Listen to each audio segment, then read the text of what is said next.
국무총리 후보자로 지명되신 것 축하드립니다. 처음에 지명 소식을 들었을 때 이재명 정부의 첫 국무총리로서 이만한 적임자는 없다고 저는 생각을 했습니다. 후보자는 대학 시절부터 민주화 투쟁을 위해 헌신을 해왔습니다. 또 청년 정치인이 되어서는 그 참신한 그 이미지와 또 국민적인 또 인기 이걸 또 토대로 김대중 대통령 국민의 정부 탄생에 앞장서 왔습니다. 중간에 인고의 세월을 상당 기간 겪기도 했지만은 내공이 더 깊어졌다는 평가들을 많이들 주변에서 했습니다. 그리고 작년 8월에 민주당의 그 수석 최고위원이 된 뒤에는 윤석열 정권의 비상계엄 가능성을 경고를 하고 사후적으로 미래에서 온 정치인이라는 그런 호평까지 받았습니다. 그리고 12.3 내란 이후에는 내란 정권을 축출하고 우리 지금의 국민 주권 정부를 출범시키는 데 앞장을 서오셨습니다. 정치는 약자의 눈으로 미래를 보는 것, 이 유명한 문구가 저는 누가 했나 싶었는데 최근에 보니까 후보자께서 만든 말이라는 얘기를 들었습니다. 드디어 제가 출처를 알았는데 어쨌든 그러한 시각으로 서민들, 사회적 약자를 위한 정책 발굴에도 앞장서 오신 것 감사하게 생각하고 경의를 표합니다. 오늘 이 청문회를 통해서 국무총리 적임자로서 요건을 잘 갖추셨고 그리고 민생, 그 산적한 민생 현안을 처리하는데 하루빨리 앞장설 수 있는 그런 자리가 되기를 희망을 하면서 질문을 드리겠습니다.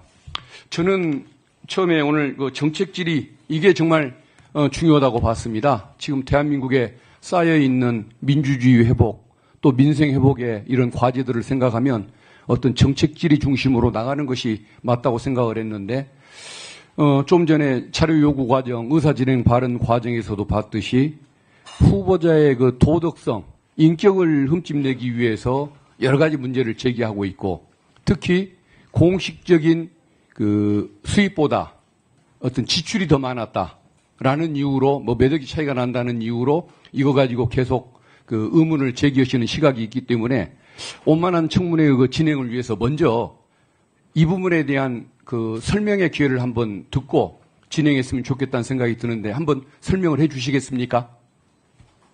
네. 예. 우선 큰 틀에서 국무총리로서 사명감을 갖고 잘 해라 하는 말씀에 대해서는 깊이 사명감을 갖고 유념해서 최선을 다하도록 하겠습니다. 큰 틀에서의 수입, 공식적 수입이라고 하면은 세비 수입이 되겠죠.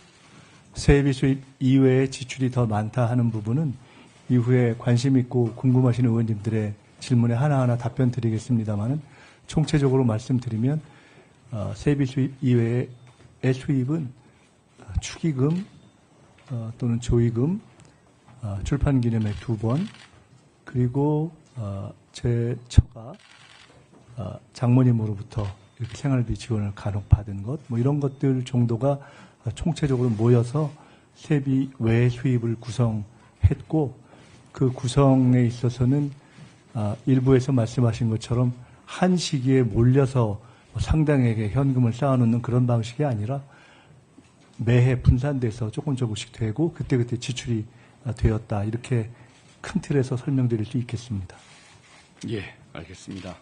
한 가지만 더 말씀드리면 그리고 각각 축의, 조의, 출판기념회에 모여진 액수도 통상적인 사회적인 통념 또는 저희 연배의 사회생활과 관련된 또는 국회 내에서 이루어진 그런 행사들에 비추어서 제가 다시 확인해 본 바 다 감사한 액수이긴 하지만 과하게 넘는 경우는 없는 것으로 그렇게 다시 한번 확인되었습니다. 예. 알겠습니다. 설명 감사합니다. 제가 그 서면으로 사전 질문을 드린 것이 있습니다. 그 중에 하나가 전 정권 한덕수 전 국무총리의 총리직 수행에 대한 평가 한마디로 해주시라고 요청을 드렸는데 서면 답변에서 후보자는 반면 교사로 삼겠다 이 말씀을 했습니다. 기억나십니까? 네, 예. 어떻게 답변을 할까 고민하다가 예. 반면교사로 삼겠다는 한 말씀을 드리는 것이 가장 적절하겠다 생각이 들어서 예. 한 말씀으로 답변 드렸던 것을 이해해 주시기 바랍니다. 전직 그 국무총리에 대한 비판이 싫어서 그러셨는지는 모르겠지만 짧게 답변을 하셨는데 그래서 제가 한번 질문을 구체적으로 한번 드려보겠습니다. 한덕수 전 총리는 직위에 걸맞는 책임감 그리고 또 품위가 없었습니다.